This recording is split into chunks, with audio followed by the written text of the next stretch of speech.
प्रिय साथियों, अभी तक मैं तमाम बहुत सारे मित्रों की किताबों पर अपनी बात रखता रहा हूं। आज मैं सोच रहा हूं कि मैं अपनी ही किताब पर क्यों न चर्चा करूं। मेरी एक किताब 2021 में आई है, अगोरा प्रकाशन, शिवपुर वाराणसी से, जिसके कर्ता धर्ता रामजी यादव और उनकी सहयोगी अपर्णा जी, बड़ी मेहनत से उन्होंने इस पुस्तक को अंजाम दिया है और एक अच्छा स्वरूप दिया है। और उस पुस्तक का नाम उन्होंने दिया है ये हिंदुस्तान के किस्से। और उन्होंने जो भी इसको फॉलो किया है वो बहुत ही सुंदर है। इसके पन्ने अच्छे हैं, छपाई अच्छी है, तमाम सारी बात है। अब तक तो इस पर बहुत सारी चर्चाएं हुई है, बहुत से लोगों ने समीक्षा भी लिखी है, लेकिन आज मेरे मन में आया कि इस पर आज हम क्यों न बात करें। और आप ये जानना चाहेंगे कि आखिर कोई साहित्यकार, कोई कवि, लेखक, उपन्यासकार, कहानीकार बनता ही क्यों है, इस लाइन में क्यों आता है, जबकि आप जानते हैं कि इसमें मेहनत ज्यादा और आर्थिक रूप से जो परिस्थितियां हैं वो कमजोर हुआ करती है। तो देखिए, मैं ये बताना चाहूंगा कि मैं साहित्य की दुनिया में कैसे आया। पहली बात है कि मेरी पारिवारिक पृष्ठभूमि रही है और हमारे दादा परदादा भी बिरहा गायन के क्षेत्र में काफी मशहूर रहे हैं। हमारे भाई, हमारे चाचा, ये लोग लिखने वाले रहे हैं और मैं भी इसको काफी दिनों तक बिरहा लिखते रहा। मेरे काफी शिष्य रहे, आज भी हैं, लेकिन मैंने उनको थोड़ा दूसरे लोगों को सौंप दिया है, अपने गुरु भाइयों को। तो फिलहाल मैं साहित्य की दुनिया में तब आया जब मैं मेडिकल में चला गया 82-83 में, और मेरे पास समय कम और साहित्यकारों से जुड़ने का अवसर मिला, तो मैं इस लाइन में चला आया। कविताएं तो मैं पहले करता था, गाता पहले भी था, लेकिन मैं करीब 82-83 में जब मैं मुंगेर गया BHMS करने, तो वहाँ मेरे साहित्यकार तमाम सारे मित्र मिले और उन गोष्ठियों में जाते आते और तमाम कार्यक्रमों में देखते हुए मुझे इस लाइन में थोड़ा सा और परिपक्वता मिली और मैं कहानी, कविता, गीत, गजल, तमाम सारी चीज लिखने लगा।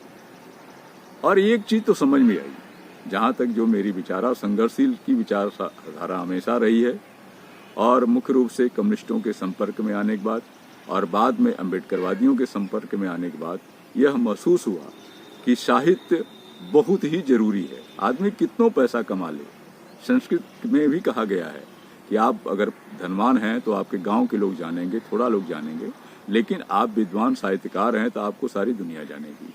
तो एक बात तो ये भी रही, और दूसरी चीज, समाज में जो समस्याएं हैं उसको रखने का यह एक सबसे सुंदर माध्यम है और दीर्घजीवी माध्यम है कि जब वो चीज लिखी गई और उसके 50 साल बाद, सैकड़ों साल, 200 साल बाद भी परिस्थितियां क्या रही है, यह आप समझ सकते हैं मात्र पुस्तकों से। तो यह लाइन में आने की मेरी एक स्थिति रही, और बहुत पहले से लिखने पढ़ने को देखकर हमारे मित्रों ने कहा कि सुनकर जी आप अपनी एक संग्रह निकालिए।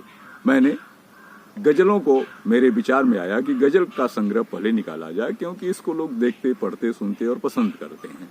तो मैंने गजलों का संग्रह किया और 2015 के पहले 15 तक जितनी भी गजल लिखी थी उसमें से अधिकतर जो योग्य थी उसको मैंने इस किताब में संग्रहित कराया। और फिलहाल इसकी भूमिका भी खुद मैंने ही लिखी। तो देखिए, बहुत सारी चीजें, व्यस्तता है और लोगों से मैंने कहा, लेकिन सभी लोग की व्यस्तता की वजह से किसी ने इस पर बहुत ज्यादा वो ध्यान नहीं दे पाया। तो मुझे अंततः अपनी भूमिका स्वयं लिखनी पड़ी।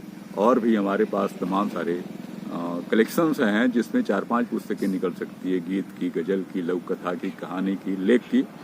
तो फिलहाल मैं इस पर बात करना चाहता हूँ कि इस पर तो बहुत सारी चर्चाएं हो चुकी है। फिलहाल मैंने जो लिखने का कारण जो बताया वो मैं आज आपके सामने स्पष्ट रूप से रख पाया हूँ कि मेरा एक कारण था कि समाज के जो दुख दर्द हैं, समाज में जो दुश्वारियां हैं, समाज के जो परेशानियां हैं, जो लोग त्रस्त हैं, किन कारणों से कैसे हैं, कोशिश मैंने किया है कि अपने गजलों में उस बात को उतारूं। और मैं इस चीज़ को ज़्यादा खींचते हुए नहीं, मैं इसमें से दो तीन गज़लें आपको सुनाना चाहूँगा और शायद आपको पसंद आए और मेरे तेवर भी आपके समझ में आ जाएं।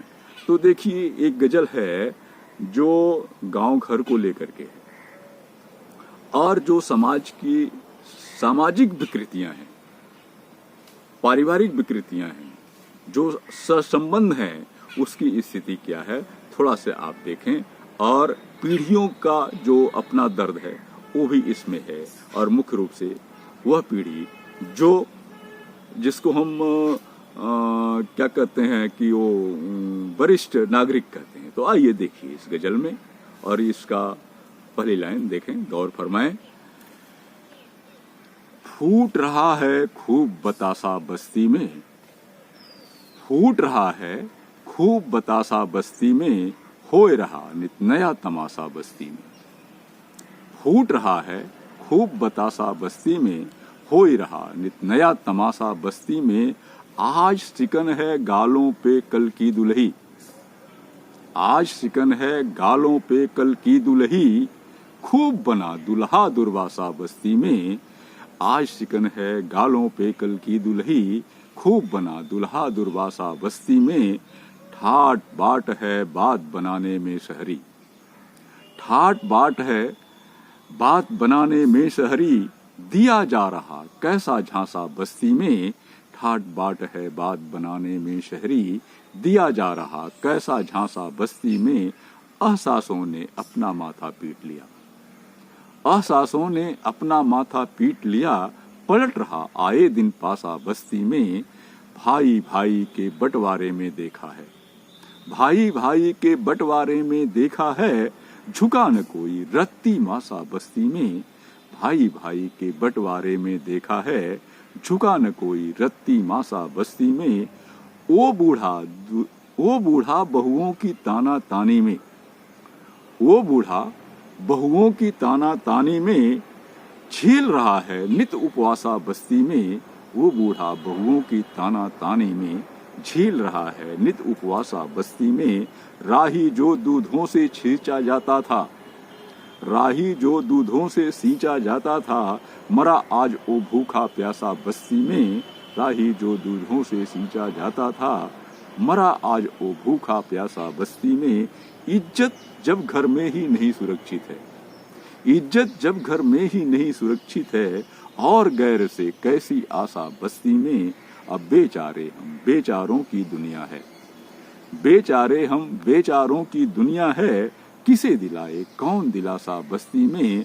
फूट रहा है खूब बतासा बस्ती में, होए रहा नित नया तमाशा बस्ती में, होए रहा नित नया तमाशा बस्ती में। आइए इसी संग्रह से एक गजल और गौर फरमाएं आप। और इस गजल का मतलब है कि देखिए, आज लोग शॉर्टकट का रास्ता कैसे चल रहे हैं, इसी को समेटते हुए कि भाग रही दुनिया में यारो रुक कर भला छहाए कौन, भाग रही दुनिया में यारो रुक कर भला छहाए कौन। सह अस्तित्व हमारा बिगड़ा इसको भला बताए कौन। माँ छठे जो फल मिल जाए इंतजार सालों का क्यों, माँ छठे जो फल मिल जाए इंतजार सालों का क्यों। गूलर पीपल इमली महुआ बरगद भला लगाए कौन। माँ छठे जो फल मिल जाए इंतजार सालों का क्यों। गूलर पीपल इमली महुआ बरगद भला लगाए कौन। बातें और आंकड़े हैं बस, कहाँ हकीकत में कुछ है। बातें और आंकड़े हैं बस, कहाँ हकीकत में कुछ है। हजम कर गए बजट के पैसे, इनको दंड दिलाए कौन। मन ही मन में मगन हो रहा है बंसी के तानों में, मन ही मन में मगन हो रहा है बंसी के तानों में। रोम जल रहा है यारो, नीरू को भला बताए कौन। मन ही मन में मगन हो रहा है, बंसी के तानों में रोम जल रहा है यारो। नीरू को भला बताए कौन, सत्ता के हथियार लगे हैं ठकुर सुहाती में मित्रों। सत्ता के हथियार लगे हैं ठकुर सुहाती में मित्रों। सौमित्र इस अंधभक्ति को बोली भला लगाए कौन, सौमित्र इस अंधभक्ति को बोली भला लगाए कौन, सौमित्र इस अंधभक्ति को बोली भला लगाए कौन। और मैं चाह रहा हूँ, इजाजत चाह रहा हूँ कि एक गजल में इस संग्रह से और आपको सुना दूं और देखें।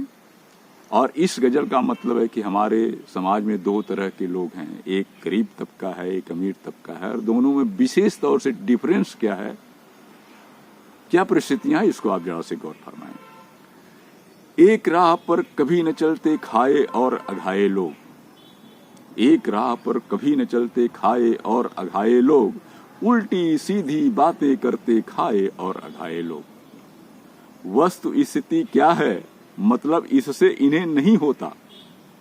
वस्तु स्थिति क्या है, मतलब इससे इन्हें नहीं होता, चालें और कुचालें चलते खाए और अघाए लोग। उनकी है तो लाख टके की, भले बिना सिर पैर की हो। उनकी है तो लाख टके की, भले बिना सिर पैर की हो, अब व्यक्ति पर ताले जड़ते खाए और अघाए लोग। ईश्वर सत्य जगत मिथ्या है, जिस्मानी कष्टों से क्या। ईश्वर सत्य जगत मिथ्या है, जिस्मानी कष्टों से क्या, महज रूहानी बातें करते खाए और अघाए लोग। पाप पुण्य या मुक्ति मोक्ष के अस्पंदन जब रुक जाते, पाप पुण्य या मुक्ति मोक्ष के अस्पंदन जब रुक जाते, मर्यादा की राग छेड़ते खाए और अघाए लोग। बात कभी जब आती है मजदूरों और मालिकों की, बात कभी जब आती है मजदूरों और मालिकों की, पूंजीपतियों के जैसे लगते, पूंजीपतियों के नाई लगते खाए और अघाए लोग। शाम दाम और दंड भेद जब खरे नहीं हो पाते हैं, साम दाम और दंड भेद जब खरे नहीं हो पाते हैं, आस्तीन में सांप रखते खाए और अघाए लोग। चाक और चौबंद रहें पर इन भूखे नंगों से यूं, चाक और चौबंद रहें पर इन भूखे नंगों से यूं, रातों दिन घबराए रहते खाए और अघाए लोग। और अंतिम लाइन देखिए, सौमित्र कुछ गिने चुनों ने नरक बनाया जगजीवन।